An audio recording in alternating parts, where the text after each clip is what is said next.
Hello, everyone. This is Alan Gocho, your host of True Crime Man's Dark Imagination. Before we commence with our episode, there are some people that me and my family would like to thank and extend our sincerest thank yous. During the hurricane, we were displaced for a little while, and we have finally returned to our home. Not much damage to speak of, and we're truly grateful. So I would like to give a shout out to Marja Frankson. Shay was the best one. Voice Dancer, and Nikki Davis. And if you would still like to contribute, you can find us at paypal.me/truecrimemdi. A quiet farming community in North Dakota becomes the focus of law enforcement after a family was brutally murdered. Some inhabitants of the community question the motive for someone to gruesomely destroy the lives of 8 people. Would the only survivor of the massacre provide any clues as to the killer's identity?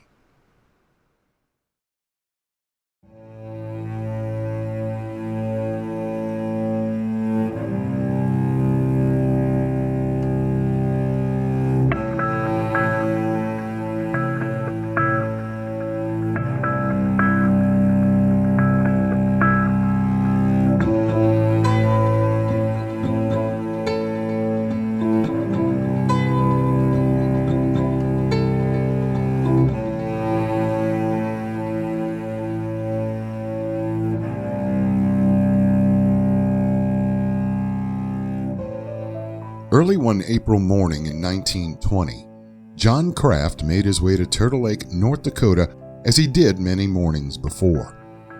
As he passed the Jacob Wolf family homestead, he saw the wind blowing through the clothes hanging on the line to dry outside. Kraft thought it odd that the clothes would still be on the line at that time of the morning, as he had seen the same garments hanging on the line just days before when he passed. Kraft pulled into the homestead yard and intended on entering the house itself, but then some rustling from the hogs that appeared to be in the barn caught Kraft's attention. The wind blew the barn door back and forth so that it banged loudly. From behind the door, Kraft heard the rustling hogs. When Kraft opened the barn door, he gasped in horror and stood frozen at the sight before him. Jacob Wolf, whom Kraft knew very well in the small area of Turtle Lake, lay in a pile, half covered in dirt and hay, along with his 2 daughters, Maria and Edna. Kraft further went into the house and searched throughout, looking for any sign of life. Through a trap door leading to the basement, Kraft walked further into the dark room and, much to his horror, discovered 5 more mangled, mutilated bodies, all of them belonging to the Wolf family. When Kraft walked back upstairs, he found a lightly clad 8-month-old baby who appeared hungry and cold. This was the sole survivor of what would later be called the Wolf Family Massacre. Who could have slaughtered an entire family and walked away so coldly? A massive manhunt ensued looking for the killer, while the investigators looked to the family for any clues as to the identity of the murderer or murderers. Jacob Wolf, 41 at the time of his death, was born in Bergdorf, Russia on April 18, 1879. He first came to the United States in 1902 and worked in Wyshek, North Dakota, before coming to Turtle Lake in 1903, where he homesteaded 3 miles north of the town and was well respected and popular amongst the community. But he did have some friction between himself and another neighbor in the area. In 1905, he married Beata Bossert in Washburn, North Dakota. Beata Wolf was born in Hufschnagal, Russia, on April 15, 1885. The family were hardworking and got along with everyone. They had no enemies and were accepted into their community with respect. Investigators learned that, at one time, Wolf had exhibited a fear for his life and the lives of his family. One day, in town, Wolf stopped a friend and remarked that he and a neighbor were at odds over some issue, and that the neighbor may cause he and his family harm. When the sheriff of McLean County, Ole Stefferud, heard of the comment, he confronted the friend. The man thought nothing of the comment, but the sheriff believed that the neighbor should face more scrutiny. When Sheriff Stefferud heard of the murders, he and the state's attorney, John E. Williams, were headed to Bismarck, North Dakota for some sort of meeting. By the time Kraft reported the murders, Stefferud received word and made his way back to Turtle Lake. Later on that evening of the murders, Stefferud and 3 of the Wolf neighbors were at the Wolf farmhouse where the bodies had not yet been moved. Stefferud spent the night in the farmhouse, hoping that the murderer may have returned to the scene of the crime. Stefferud stayed there the rest of the evening without any luck in discovering the identity of the murderer. The other men who stayed with Stefferud, Emanuel Hofer and the Bossert brothers, stated that they were headed back to their houses for some breakfast. Stefferud requested that they bring some breakfast back for him. With the dawn, Stefferud noticed a car pulled up to the side of the house. A young man exited the vehicle and began to walk to the barn. Stefferud stepped out onto the front porch and called out to the stranger. "Hello there," Stefferud stated to the man, who by now had stopped cold when he heard the lawman's voice. Stefferud walked up to the man and introduced himself. "I am the sheriff. My name's Stefferud. Who are you?" The stranger replied that his name was Layer and that he did not live far from the Wolf homestead. "My, isn't this a terrible thing?" he queried of the sheriff. As Sheriff Stefferud spoke to the man named Henry Layer, the sheriff noticed that Layer kept his hand in the pocket of his suit coat. After they conversed for a few minutes, Layer wandered around the crime scene, offering his help to the investigators. Another trait of a murderer, injecting oneself into the investigation. The investigators noted that as long as Layer lingered around the Wolf homestead, he never took his right hand out of his suit pocket. Later, when Stefferud ate his breakfast, he asked Hofer whether he drove past the Layer house on his way to the Wolf homestead, with Hofer answering in the affirmative. Hofer stated that the road to the Layer residence goes right past his place. Stefferud reasoned that Layer heard Hofer leave when his car went past the Layer residence. Stefferud then deduced that Layer knew that Hofer and the Bosserts were at the Wolf farm, but he did not know that Stefferud was there. So why did he drive his own automobile to the Wolf place? Stefferud thought of the old saying, "The murderer always returns to the scene of the crime." As Stefferud carefully watched Layer as he walked around the crime scene with investigators, he made a very odd statement. "Perhaps we should go hunt for eggs in the barn," he said. One of the Bosserts went with Layer into the barn to look for eggs, no matter how odd the request. As the 2 men searched through the hay for eggs, from behind Bossert he heard Layer, who discovered a cluster of eggs, and underneath those eggs, Layer produced some empty shotgun casings. Stefferud noticed that when Layer came back to the main house with the shotgun casings, he no longer had his hand in his right coat pocket. The sheriff also realized that where Layer allegedly found the casings, his investigators previously overturned the hay looking for evidence and clues. Over the course of the day, more and more people began to gather at the crime scene. One of the investigators there, the chief of police, Chris Martinson, was considered one of the best and brightest in the state. He realized with a murder so foul, they had their work cut out for them. As more and more clues surfaced, investigators believed 2 killers may have been involved with the murders. A reward of $1,000 was offered for information leading to arrests of the murderers of the entire family. Investigators canvassed the area and questioned anyone they could, checking alibis. Until the killer or killers could be found, farmers stayed up at night, sitting vigil over their families, with shotguns in their laps. The whole countryside was on edge, waiting for the capture of the killers. The only real clue found during the search for the killers was the murder weapon itself, a shotgun, concealed in a slough near the Wolf farm, with an inch of its stock protruding from the water.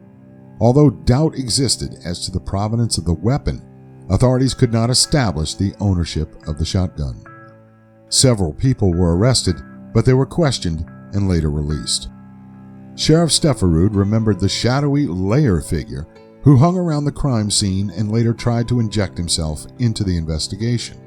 The day after the murders, Some reported that Lair could be seen peering into the windows of the death house in the early morning haze. The sheriff also confirmed that ill feelings existed between Wolf and Lair.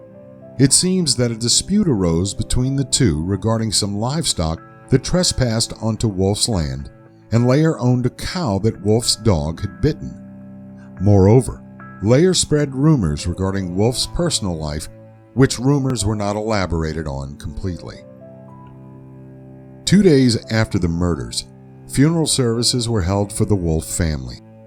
Jacob and his wife Beata, their daughters Bertha, Edna, Mary, Lydia, and Martha, and their youthful hired hand, Jacob Hofer. The 8 coffins laid solemnly in a long row on the Wolf farm, with the 2 largest coffins standing on the end, holding the patriarch and the matriarch, then the 5 smaller ones for their 5 daughters, and a larger one again for the boy killed with them. One of the largest crowds attended the funeral, along with detectives Chris Mattinson from Bismarck and Sheriff Stefferud from Washburn. The lawmen attended not only in a mournful way, but to observe the crowds who attended. Lair attended as well, with protesting grief with what had been done, but impassively insisting also that the lid on each coffin might be raised so that he could look again upon the faces of his dead neighbors. While Lair stayed at the funeral, investigators made their way to his farm and began questioning one of Lair's daughters.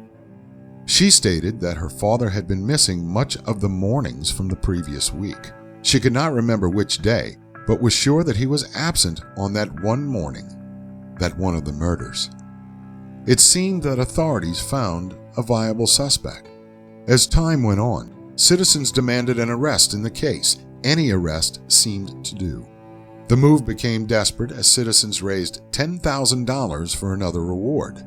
Although the denizens pushed for an arrest, the McLean County State's Attorney, John E. Williams, urged patience as he did not want any extra legal means to capture the killer or killers.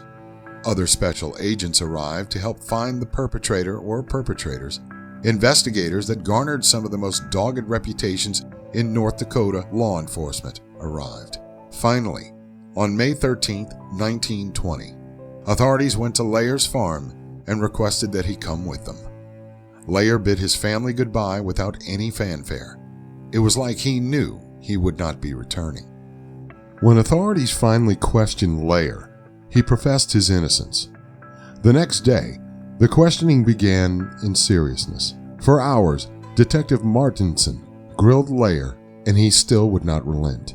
It seemed that the confession would not yield any results until a reporter from the local Tribune suggested that the detectives use the gruesome photographs from the crime scene. The reporter made the right suggestion, as when Lair viewed the photographs, he confessed to the murders of the Wolf family. Lair stated that on the evening of April 22, 1920, he noticed Jacob Wolf working in the forenoon with 2 rigs. Both rigs were plowing a part of the time inside of the fence and a part of the time on his homestead north of the fence. Lair believed that the animosity bubbled to the surface as he decided to walk to the Wolf family farm. Lair walked into the Wolf farmhouse, demanding damages for the injury Wolf's dog allegedly caused to Lair's cow. An argument began, and Wolf demanded that Lair leave his home. When the latter refused to leave, Wolf retrieved his shotgun, putting 2 shotgun shells into the weapon. The 2 men fought for the weapon, and the shotgun went off twice. One shell killing Mrs. Wolf, and the other killing Jake Hoffer, the chore boy. Lair gained control of the weapon, and then Wolf ran into the yard of the farm. Lair found more shells in the couple's dresser drawers as quickly as he could, and then fired a shot at the fleeing Wolf, striking him in the back. As the older farmer fell to the ground, Lair fired over Wolf at close range. 2 of Wolf's daughters heard the shots in the house and then the scuffle in the barnyard. These 2 young girls ran into the barn. Lair pursued them there and milled them both. 3 other girls were screaming inside of the house, and Lair decided to take care of them as well. He killed 2 of them with a shotgun and the other with a hatchet. Lair then dragged Wolf's body to the barn and placed it with the 2 young girls. The murderer then took the remaining 5 bodies and placed them into the basement. Layer stated, "The reason why I didn't kill the baby was, I believe, because I did not go into the room in which the baby lay." Investigators tried to establish the motive as to why Layer murdered the whole family. They cited that Layer did not intend to murder the entire family and that the first shot was an accidental discharge. Layer then stated that he did not remember the murders and that his recollections of that day were very hazy. The next day, Layer stood for arraignment in the court of District Judge W.L. Nussel. Layer relented and stated he would plead whatever way that would get him to the penitentiary quicker. After his plea of guilty, Judge Nussel sentenced him to life imprisonment. Layer then asked to be taken to Turtle Creek to say goodbye to his family. 3 months later, Henry Layer issued another statement from the penitentiary. In this statement, Layer contested his earlier confession. "I am in no way implicated in the murder of the aforesaid people, and that I am innocent of the crime with which I have been charged and for which I have been committed to the state penitentiary." Even after admitting that he made his way to the Wolf Farm, in this most recent statement, Layer stated that he never left his farm on the day of the murders. Later in the day, a W.L. Brakowski made his way to the Layer farm and stated to Henry that the Wolf family had been murdered. The convict stated that this was the first time he had heard of the murders. A third statement taken from Layer in December 1920 stated that Layer confessed to the initial crimes due to the threats he made against his family once it had been divulged that he was a suspect.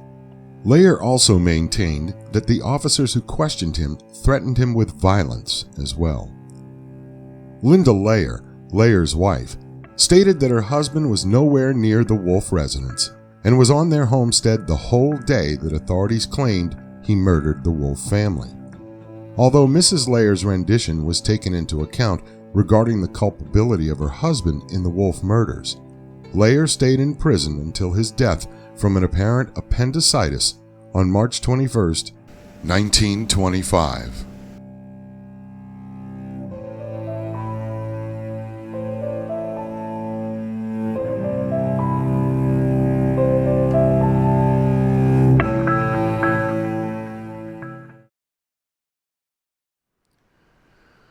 Although no physical evidence existed that connected Layer to the crimes, his confession sufficed to solidify his hand in the murders.